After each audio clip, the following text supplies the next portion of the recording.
this is Never2muchentertainment. Can I get your name, man? You already know who it is. Your boy Keenatra, K-E-E-N-A-T-R-A, real rockstar shit. Word. So, where do you originate from? Man, I usually originate from everywhere. You know, I was born in Atlanta, but I was raised my whole life in Queens, New York. So, you know, that's where the majority of my music originate from. Cool. So then, can you tell me how your life was growing up? Sure. In New York, I was very isolated. You know, I was really away from the world, away from my siblings. So, you know, with that time, it took me to craft myself into being the artist I am today. You know, I always had myself cooped up in my room ever since I was like 6, 7, writing in my notebook, you know, spitting with my uncle, you know, just me but my dolly. Then, you know, I came out to Atlanta. That's when I decided to, you know, pursue my career. You know, start making music, start engineering other people's music, you know, hear they craft, you know, start really getting used to how these Atlanta artists are. Well, now, how old were you when you started to go about that career path? How old was I? Yeah. I started when I was 7, but I decided to take it seriously when I was like 13, 14. And when did you realize you had a special taste for music? At the age of 16. At the age of 16, that's when I realized, you know, like, I can really do this. Like, this is what I love. This is my passion. You know, like, I wake up, I eat this shit. You feel me? I breathe this shit. You know, I take a shower in this shit. Like, this is my life, you know? So. Right. Do you remember the first song you recorded? The first song I ever recorded? Yeah. First song I recorded was called Lemon Haze. You know, I was going to South Gwinnett High School at the time. That's when I moved from New York down here. I was with my father or whatever. And it was a pretty good song, you know, it's a chill song. It was like one of those songs that be having you in your feelings, but when you spit it, everybody can understand where you're coming from. And it was pretty cool. I guess it's one of my popular songs right now. Now, for those that don't know the sound of your music, can you kind of give us a little glimpse of like what they should expect? What do you feel like is the best way for people to listen to your music? So you ask, in other words, you want me to spit something? No, I'm telling you, what's the best setting or what mood do you feel like is the best to play a track that will get someone to really want to invest their time into checking out more of the music? Like, okay, cool. Me as an artist, I'm very versatile. I like every flow in the book, every flow, every type of vibe. I got stuff from where you could just chill down with your shorty, you feel me, smoke a blunt with her, you feel me, get a little freaky. And I got shit where you go in the club, you know, get a little sturdy with your homies, you know, just shit like that. But me personally, I like the sturdy music. I like turning on my homies, you know, I like smoking a blunt, vibe with my people, you know, just listen to something you can bump your head to, like, yo, this shit hard, and you know, that type of music. Right. Okay, so that's cool.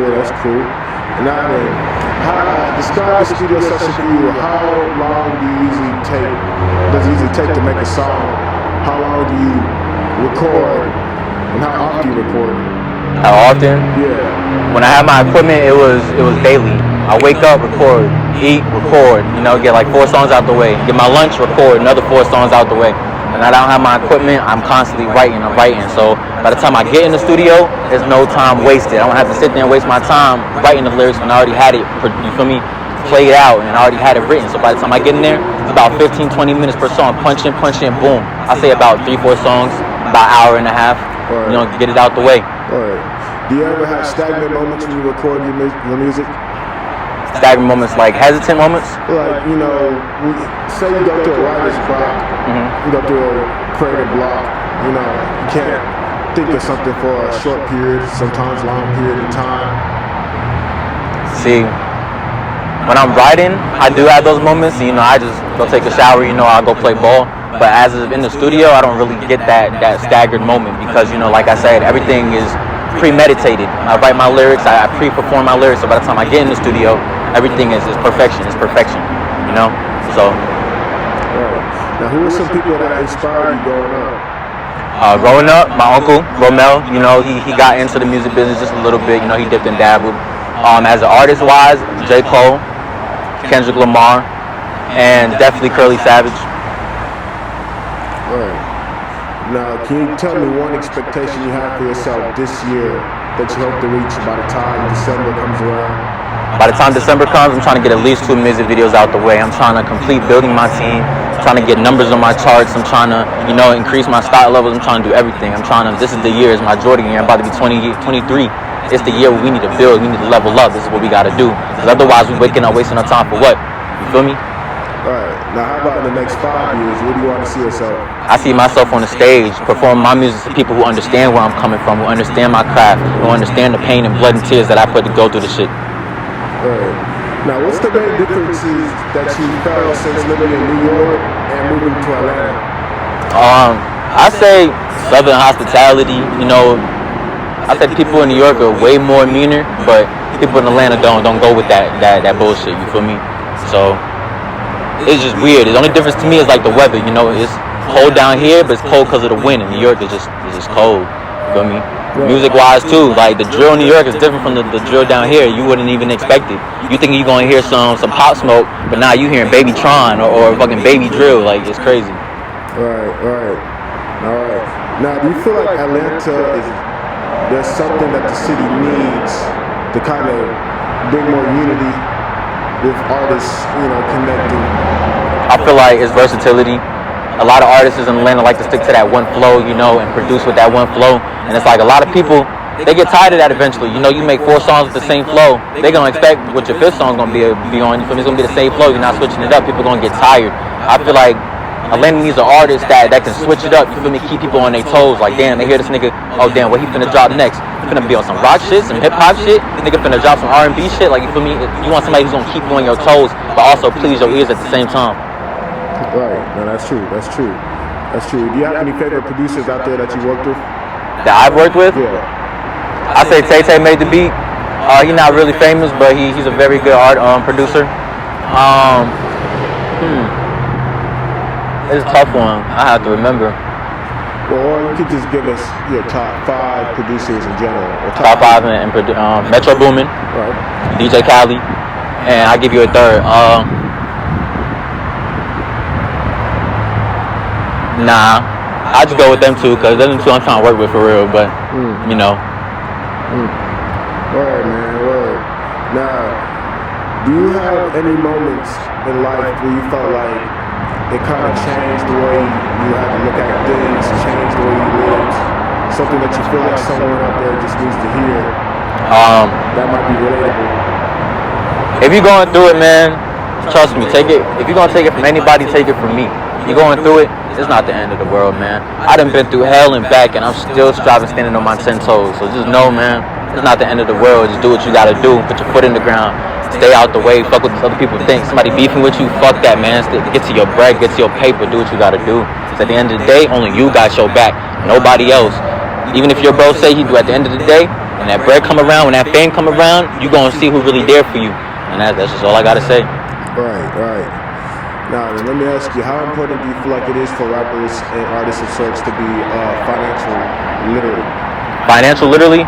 Very. Literate, yeah. I feel like because you never know what type of artist you could be. You could be a one-hit wonder, blow up off one song, and then you get all this paper, and then you just blow it, and then ain't nobody gonna want to hear about you anymore. You feel me? I feel like a lot of artists need to learn to invest and then save.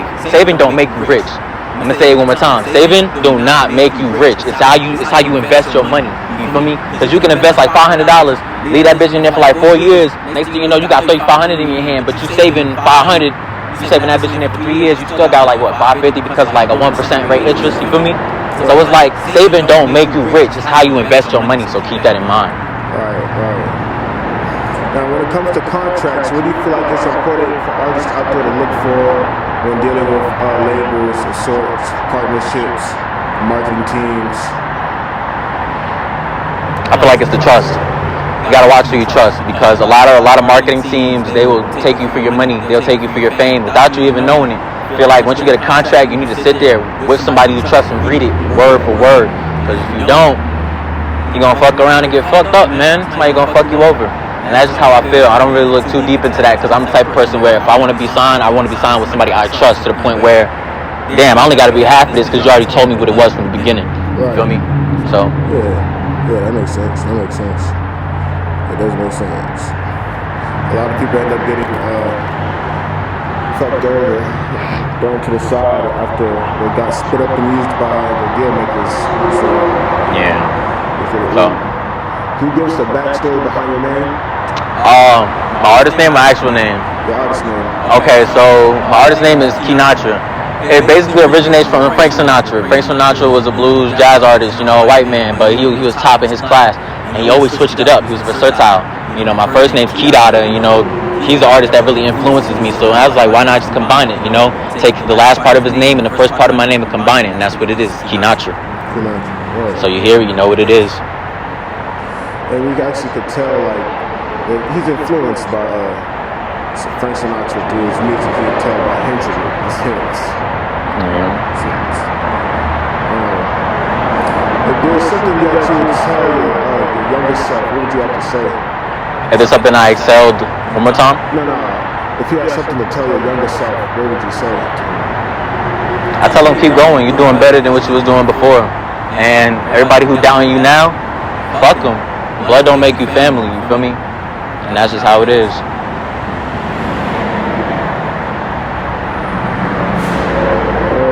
That's right. Now then, turn it off with some words that you'd want to say to the youth. To the youth? Yeah. Whatever you dream to do, inspired to do it. Because life is too short for you to be held back. You feel me? Don't let anybody tell you that you can't do nothing. Whatever you do, you put your mind to it because it can be done.